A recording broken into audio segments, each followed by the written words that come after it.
से आवाज उठाई है। एक आम खबर आपके साथ शेयर करेंगे। चौधरी परवेज इलाही का यू टर्न, कल ऑपोजिशन और आज हुकूमत की हिमायत कर दी। हम इत्तेहादी हैं और अलग जमात हैं। चौधरी परवेज इलाही ने कहा जमातों के अंदर मुख्तलिफ वारा होती हैं और उन्होंने ये भी कहा कि फैसले बाहमी मुशावरत से किए जाते हैं। मजीद बात करेंगे, खावर अब्बास हमारे साथ मौजूद है। खावर बताएगा मजीद क्या कहना है चौधरी परवेज इलाही का। जी, स्पीकर परवेज इलाही की एक बड़ी स्टेटमेंट सामने आई है और उनका कहना है कि हम इत्तेहादी हैं और अलग जमात हैं। जमातों के अंदर मुख्तलिफ आरा होती हैं मगर फैसले जो है वो बामी मशावरत से किए जाते हैं। अगर हुकूमत इत्तेहादियों से मशावरत करके चलेगी तो हुकूमत का ही फायदा है। उनका ये कहना था कि प्राइम मिनिस्टर इमरान खान ईमानदार हैं और उनकी नीयत भी अच्छी है।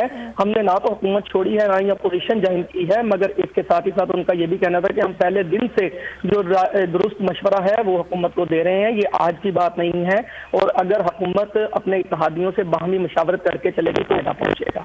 जी अच्छा, अब तो आपको खबर समझ के आ रही है। कल इन्होंने एक बिल्कुल ही मुख्तलिफ बयान दिया कि पहले सोचें, पहले तोलें, फिर बोलें और मैदान में उतरेंगे तो पता चलेगा।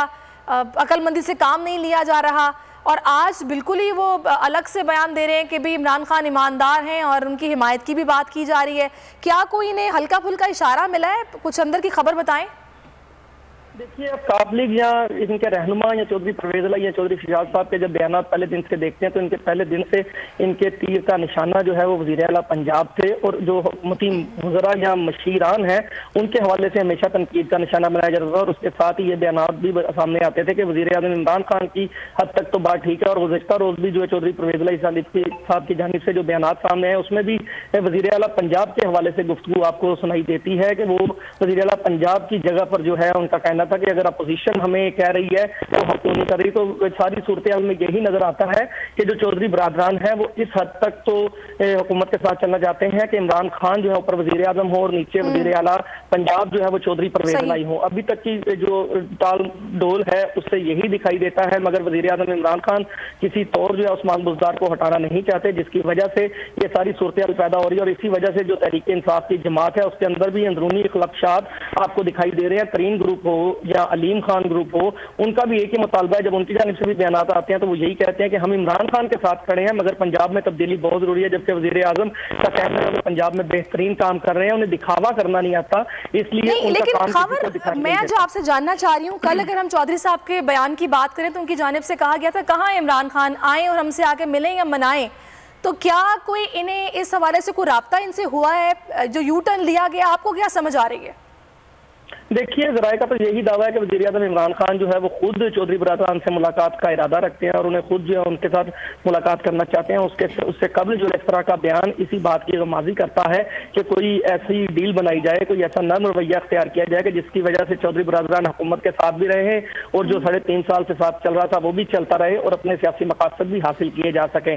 मगर दूसरी जानिब ज़राए ये भी दावा कर रहे हैं कि अगर चौधरी बरादरान को वज़ीर आला पंजाब की सीट ऑफर नहीं की जाती तो चौधरी बरादरान जो है वो अपोजिशन का साथ देंगे और ना सिर्फ खुद साथ देंगे बल्कि जो अपोजिशन जमातें हैं उनको भी अपने अपोजिशन जमातों के साथ इत्तेहाद करने पर कायल करेंगे। और इसी तरह से यहाँ पे उनके जो बाकी मेंबराने सूबाई और कौमी असम्बली हैं जो उनके ज़ेर असर हैं, जिनके हवाले से चौधरी परवेज इलाही इससे कबल भी ज़राए के मुताबिक इजहार कर चुके हैं कि 12 के करीब मेंबर कौमी असम्बली और तकरीबन जो है वो 20 के करीब मेंबर सूबाई असम्बली उनके साथ राब्ते में, उनको भी कायल करेंगे। अच्छा, एक तरफ हम ये भी देख रहे हैं कि आज इनकी तरीन ग्रुप से भी मुलाकात जो है वो मुतवक्के है और दूसरी जानिब जो अभी जिस तरह का ये बयान आया उसके बाद ये लग रहा है कि हुकूमत छोड़ने के मूड में चौधरी बरादरान नजर नहीं आ रहे, तो आपको क्या समझ आ रही है कि मामलात बन सकते हैं? देखिए, चौधरी बरादरान की जो हुकूमत अमली या सियासत जो है वो हमेशा से इस वजह से मशहूर रही है कि वो कोशिश करते हैं कि हुकूमत का साथ दिया जाए और हुकूमत में रहा जाए और हुकूमत में रहकर काम किया जाए और उसके अंदर बैठकर जो है वो तनकीद वो पहले दिन से कर रहे थे। और इसके साथ जो तरीन ग्रुप के हवाले से 2 दिन में तकरीबन जो है वो ज़राए का कहना है कि तरीन ग्रुप से भी मुलाकात मुतवक्के है। अब चौधरी बरादरान अपना होमवर्क मुकम्मल कर रहे हैं वज़ीर आला पंजाब के हवाले से और चूंकि इससे पहले जो है वो तमाम मामलात वफाक में होने हैं और तहरीक अदम एतमाद जो वज़ीर आज़म के खिलाफ आई हुई है, इसलिए वज़ीर आज़म के तहरीक अदम एतमाद की वोटिंग से पहले चौधरी बरादरान सेटल डाउन हो जाए ताकि उसकी तनाज़ुर में फैसले किया जा सके। ठीक है, खबर आप हमारे साथ रहिएगा। इस वक्त सीनियर एंकर पर्सन जमील ने हमें ज्वाइन किया है। जमील फारूकी, आपको क्या सूरत हाल समझ आ रही है? कल कहा जा रहा था कि वज़ीर आज़म इमरान खान 100% मुश्किल में है और झुकाव अपोजिशन की तरफ है, आज कह रहे हैं कि हम इत्तेहादी हैं हुकूमत के, क्या समझ आ रही है आपको? देखें, पाकिस्तान के अंदर ये जो सियासत है ना इत्तेहादियों की, ये ब्लैकमेलिंग की पॉलिटिक्स है। और ये ब्लैकमेलिंग की पॉलिटिक्स आज से नहीं हो रही। जब जब आपके पास हंग पार्लियामान होता है उसके अंदर ये लोग इसी तरह से ही ब्लैकमेल करते रहते हैं। अब कल का इनका बयान चेक कर लें, उसमें आपको साफ नजर आ जाएगा कि वजीर आजम पाकिस्तान मुश्किल में है। और उस इंटरव्यू में जो जो कुछ उन्होंने बोला वो तमाम तर एंटी गवर्नमेंट लग रहा था। आज उन्होंने बिल्कुल उसके बरक्स बात कर डाली है। उसकी वजह यह है कि जब इनको पता उन्हें फायदा हो रहा है तो वो उसके साथ खड़े हो जाते हैं। जहां इनको लगता है कि हमें आज नुकसान पहुंच रहा है तो हुकूमत को ब्लैकमेल करना शुरू कर देते हैं। अब यही लोग थे, आज से तकरीबन कोई एक हफ्ता पहले चौधरी शुजात साहब ये फरमा रहे थे कि इस कॉन्फ्रंटेशन की पॉलिटिक्स से खान साहब को बचना चाहिए। अब देखें मशवरा कौन दे रहा है। मशवरा वो बदमाश, वो गुंडा दे रहा है जो अपनी पॉलिटिक्स को बचाने के लिए, इमरान खान का पता है उसको कि इनकी जो इस वक्त पार्लियामान है ये मखलूत है, हंग है। इसको जब इस तरह का डेंट पहुंच रहा होगा हम इनसे जो चीज चाहेंगे मनवा लेंगे। यानी उनको विफाक कर वजारत, उनको 5 सीटों के ऊपर पंजाब के अंदर वजारत आला भी चाहिए। तो भाई खान क्या करे, ये उसी सिस्टम का बंदा है ना, उसी सिस्टम के अंदर काम कर रहा है ना। ये वो लोग हैं जो हॉर्स ट्रेडिंग करके यानी तमाम तर पैसा फेंकता हुआ उसको अपने पास रखवा के मामला करवाते हैं और हुकूमत को ब्लैकमेल करते हैं। यही इनके अपने अराकीन ने किया, यही अपोजिशन कर रही है और यही इत्तेहादी कर रहे हैं। देखते हैं फिर किस तरह मैनेज करते हैं हुकूमती। सही, चलिए इस वक्त सीनियर एंकर पर्सन उसामा गाजी भी हमारे साथ है। उसामा, सूरत हाल बिल्कुल काफली की ऐसे है कि छुपते भी नहीं और क्लियरली सामने भी नहीं आते। एक तरफ ख्वाहिश का इजहार भी कर रहे हैं कि इन्हें वजारत आला मिलनी चाहिए, फिर मुंह से प्रॉपरली कहते भी नहीं, बात भी नहीं करते। अभी कल इन्होंने बोला कि ऑपोजिशन की तरफ झुकाव है और इमरान खान मुश्किल में है। आज कह रहे हैं कि इमरान खान ईमानदार हैं और हम उनके साथ हैं। क्योंकि कुछ नहीं मिला ना इधर के रहे ना उधर के रहे, कुछ भी नहीं हुआ। वहां से भी इनकार, ऑपोजिशन से भी। यानी इन्होंने तो इस मामले पर पहली दफा ऑपोजिशन को और हुकूमत को इकट्ठा कर दिया है कि परवेज इलाही साहब वो है जिनको दोनों तरफ से इनकार हुआ है। जो इनका भरम था, जो इनका रख रखाव, एक इनका कोई वो जो एक परसेप्शन क्रिएट हुआ था सियासी लोगों में या कुछ हद तक सीनियर साथियों में, वो सारा खत्म करके रख दिया ये पिछले चंद दिनों में। और वो जो इमरान खान साहब ने कहा ना था ये नर्व्स की गेम है, वो साबित हो रही है। जीडीए साथ आ गई, अब ये अगर साथ आना ही पड़ जाएगा, कुछ रहा ही नहीं। आप सोचिए ना कि 5 इनके लोग बार बार इससे बेइज्जती ज्यादा क्या होगी। हर कोई इनको सुना रहा है जी 5 बंदों को वजारत आला नहीं दे सकते। नून लीग शायद अब्बासी साहब ऑन एयर आकर कह रहे हैं। इनका परसेप्शन इतना खराब हो गया कि अब मुझे तो समझ नहीं आ रही कि अगर कल को तहरीक इंसाफ ने दुख में आकर अब कहा कि जी 2023 के इलेक्शन में जब आएंगे उस वक्त देखी जाएगी सीट एडजस्टमेंट हम नहीं कर रहे, तो क्या रह जाएगा काफ लीग के जीत, तो इलेक्शन में नहीं जा सकते। देखिए, एक है कि जो इलेक्टेबल्स की पॉलिटिक्स होती है, लेकिन आप नेशनल लेवल पर आपने तो अपना इमेज बर्बाद करके रख दिया। मीडिया में आज सब क्या बात कर रहे हैं, उधर भी भाग रहे हैं, मिल जाए तो हम जो है वो ठीक कर देंगे सारे हालात। उधर वजारत आला के पीछे भागे हैं, हर तरफ यही कि वो अब नून लीग कहती है जी 5 इनके लोग हमने लेकर और वजारत आला इनको देनी है, तो फिर हम क्या करेंगे। और उसके बाद उधर जाते हैं तो 10 यानी एमपीएस हैं वो टिकट भी करेंगे कि जी सीट एडजस्टमेंट मिलनी चाहिए, जो तरीके साथ में उधर से 3 ग्रुप कह रहा है 25 लोग हमारे एडजस्ट करो, तो नून लीग क्या फिर घास खा ले फिर बाद में। तो इन्होंने इतना बुरा अपना कर दिया काफ लीग का, इन्होंने मुनसिलाही का जो इमेज है ना अगला फीचर, मेरी नजर में उन्होंने ये बड़ा बिल्कुल उसामा बड़ी एक अजीब सी सूरत हाल बन गई है कि ये बिल्कुल ऐसे कहना चाह रहे हैं कि हम तैयार हैं, अब कहें तो सही। फिर जब इनसे ये कहा जाता है कि भाई आप लोगों को नून लीग के वादों पर एतबार है तो कहते हैं कि जामिन जरदारी साहब होंगे। अब जामिन अगर जरदारी साहब होंगे तो आप अंदाजा लगा लें कि उस पर अमल कितना होगा। क्या कहते हैं जमील आप? देखिए, मैं पहले कह चुका हूं कि ये सियासत जो है ये ब्लैकमेलिंग की पॉलिटिक्स है। ये अगर इमरान खान करे हॉर्स ट्रेडिंग तो नाजायज है, वही हॉर्स ट्रेडिंग अगर जरदारी साहब करें तो जायज है, वही हॉर्स ट्रेडिंग अगर मरियम नवाज शरीफ या शहबाज शरीफ साहब करें जायज है, मौलाना फजलुर रहमान साहब करें जायज है, मियां जावेद लतीफ साहब ने कल एडमिट किया है कि हॉर्स ट्रेडिंग हो रही है। अब मुझे बताएं जिस तरह के सिस्टम के अंदर हम हैं उसमें अगर पैसा ना चले तो और क्या चले। और अगर परवेज इलाही साहब को या काफ लीग को मुंह की खाना पड़ रही है क्योंकि इमरान खान साहब ने जब गवर्नमेंट में रहते हुए हॉर्स ट्रेडिंग ही करनी है, बंदे ही तोड़ने हैं, नून लीग के बंदे क्यों ना तोड़ लें। उन्होंने अगर 15-20 बंदे और बढ़ाने हैं तो वो पीपल्स पार्टी के क्यों ना तोड़ लें, या फिर अपने नाराज अरकान को क्यों ना मना लें। यानी एक बंदा 5 सीटों के ऊपर पॉलिटिक्स करते हुए वजारत आला मांग रहा है तो उनकी तो मुंह की खाना पड़ गई है ना। नहीं तो जमील कह रहे थे, लेकिन और ये जवाब किससे आ रहा है, ये उस बंदे से आ रहा है जो जिनको इमरान खान एक दौर में डाकू कहा करते थे, उस बंदे से आ रहा है। अच्छा, उसके सामने इमरान खान अगर इतना झुक जाए अपने वजीर को हटा दे तो बात खत्म हो गई। आपने देखा कि परवेज खटक साहब ने भी साफ इनकार कर दिया कि भी 5 वोटों पर सीएमशिप इनको नहीं दी जा सकती। उधर से शाहिद खाकान साहब ने बोल दिया है कि भाई नहीं, ऐसा नहीं हो सकता। तो फिर ये मामला तय कैसे होंगे? हुकूमत के पास इनको देने के लिए फिर है क्या?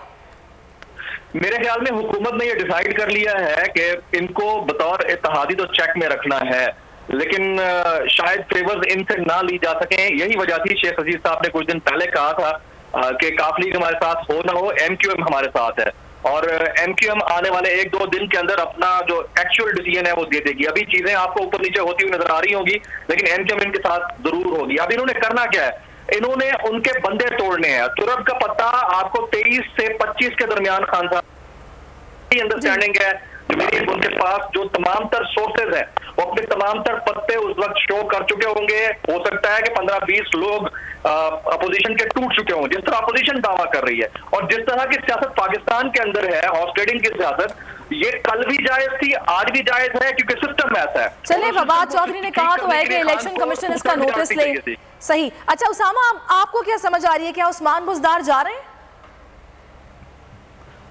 अगर तो वो जा रहे थे तो इसके बाद अब उन्होंने कहाँ जाना है? आप मुझे बताएं, अब रह कौन गया है? वो जो कहते थे जी तरीन ने हिलाना है, वो कहें जी ऑल्टरनेट क्या है? जब इसकी बात आती है तो उनके पास कोई होता ही नहीं है दूसरा नाम। क्या परवेज इलाही को बना दें? परवेज इलाही साहब को फुल चांस दिया जी, आप वहां से जरदारी साहब अपोजिशन की तरफ से जी आप सबको ले आए। नून लीग ने कहा आपकी फिर जिम्मेदारी है, आप बलूचिस्तान आवामी पार्टी को भी लाएं, GDA को भी लाएं, MQM को भी आप बनाएं। परवेज इलाही साहब उधर भी फिरते रहे, मुलाकातें ही करते रहे। तो देखिए ना कितना बड़ा लतीफा बन गया। अब ये सारी उम्र सियासत में इतना काम पे टांग रही है, इस तरह लतीफा बन गया है। बड़ी बोतल लेना तो 2-4 गिलास फिर भी बच जाते हैं, इनकी तो पार्टी खत्म हो जाती है सारी बोतलें पिला कर भी। तो इतनी तो इनकी पार्टी रह गई है। तो इन्होंने बड़ा नुकसान कर लिया। तो अगर तो बुज़दार ना गए तो फिर तो हुकूमत का अगला इलेक्शन भी वाज़े है। देखिए, नून लीग पहले दिन से कहती थी जी बुज़दार को हमने क्या करना है हटाकर, हमारा टारगेट तो इमरान खान है, छोड़ो। वो कहते थे नहीं जी ये चाहिए, तो इनको कुछ भी नहीं मिला। अब देखिए, अगर उन्होंने जाना था ना तो ये शुरू में या अब भी कह देते। वो जो कल इंटरव्यू हुआ है बड़ा, जनाब नैपीज नहीं बदल रहे, ये नहीं हो रहा, वो नहीं हो रहा, वो एक डेस्परेशन शो हो रही थी। मुझे उसी वक्त नजर आ गया था कि जब इन्होंने इंटरव्यू दिया इसका मतलब कहानी गई है, खत्म, मुक्त की गल। तो वो वाली बात थी कि इतनी डेस्परेशन उन्होंने कहा। उसके बाद जो अच्छा वो ये ऐलान हो जाएगा तो इमरान खान को कहेंगे वो ये तो गए ये आखिरी में, वो तो जनाब पैरों में गिरना पड़ गया कि जी ईमानदार आदमी है इमरान खान। ईमानदार आदमी है, उसकी नीयत अच्छी है। अभी कह रहे थे कि उसके तो बैटी बदलते रहे हैं, उनको तो कुछ आता नहीं है, ये लोग हैं जो चलाएंगे, इनको तो गलत है, ये तो केसेस बनाते हैं, बदले का आदमी है, इसको कुछ पता ही नहीं है। नाहिलों को लाकर बिठा दिया, पेशावर की बात कर दी थी, अब कहां से कॉल आ गई, अब कहां से हो गया? आप यकीन करें इन्होंने सबसे ज्यादा नुकसान किया और उसके बाद अब नजर आ गया कि अब अपोजिशन के पास तो कहानी खत्म हो गई। अब बाकी क्या रह गया? तो जमील, सही, मैं अब जमील की तरफ जाती हूँ। जमील, फिर तो ये नॉकआउट हो गया ना, अगर बुज़दार साहब भी नहीं जाते हैं तो फिर तो ये वाजे हो गया। तो इस बहुत बड़ी शिकस्त नहीं है फिर ये सियासी मौत है पीपल्स पार्टी और नून लीग के लिए? देखिए, पाकिस्तान की किस्मत का फैसला कौन लोग कर रहे हैं? ये वो लोग हैं जो पिछले 3 हफ्ते से इनसे ये डिसाइड नहीं हो पा रहा कि इन्होंने किस तरफ जाना है और किस तरफ नहीं जाना है। ये वो इत्तेहादी हैं, ये वो 2 नंबर लोग हैं जिनसे घर में एक टेबल पर बैठ के ऊपर रिश्तों के फैसले हो जाते हैं। इन्होंने फिर इमरान खान को कोई रिश्ता देना है? मतलब आप अंदाजा कर लें, 3 हफ्ते से इनका ये डिसीजन नहीं हो पा रहा कि इन्होंने इधर जाना है या उधर जाना है। तो मेरे ख्याल में फिर खान साहब ने सही अपना जो स्ट्रोक है वो यूज किया है कि कहां से किसको कैसे तोड़ना है। जहां तक बात है पंजाब की, पंजाब में नुमाइश हुए भी वजारत आला के, इसको खारिज अल इम्कान हम अभी करार नहीं दे सकते, अगर हुए भी तो वो ही will rather better to take on with Aleem Khan और Tareen group rather taking this man on. मेरा ख्याल है कि वो इस बंदे को नहीं लेगा अपने साथ, या काफली को नहीं लेगा, और ये इनके गंदा होने की निशानी है। इन्होंने उधर का स्ट्रोक खेला, फिर इधर का स्ट्रोक खेला। अब इनको पता चल गया है कि ना हमारी दाल इधर गलनी है ना हमारी दाल उधर गलनी है। ये कौन सी चंद्रा पंचायत का फैसला हो रहा है यार? 3 हफ्ते से आप लोग तय नहीं कर पा रहे। आपको क्या चाहिए? तो यहाँ ब्लैकमेलिंग आ जाती है ना कि आपको बड़े से बड़ा फायदा चाहिए, बंदे से चाहिए जो चाय पिलाने का रवादार नहीं है, जो अपने गेस्ट को, मेहमानों को बिस्किट तक नहीं देता। चले देखते हैं अब इस सारे सिनेरियो में MQM अपना क्या रोल प्ले करती है, क्योंकि आज उन्होंने भी बुलाया हुआ है सराहने पर पीपल्स पार्टी और नून लीग को, अपोजिशन को। बहुत शुक्रिया आपका उसामा गाजी, जमील फारूकी और हमारे साथ खावर अब्बास मौजूद थे। आप तीनों का बहुत शुक्रिया। सब्सक्राइब करें और बेल दबाएं ताकि कोई खबर रह न जाए।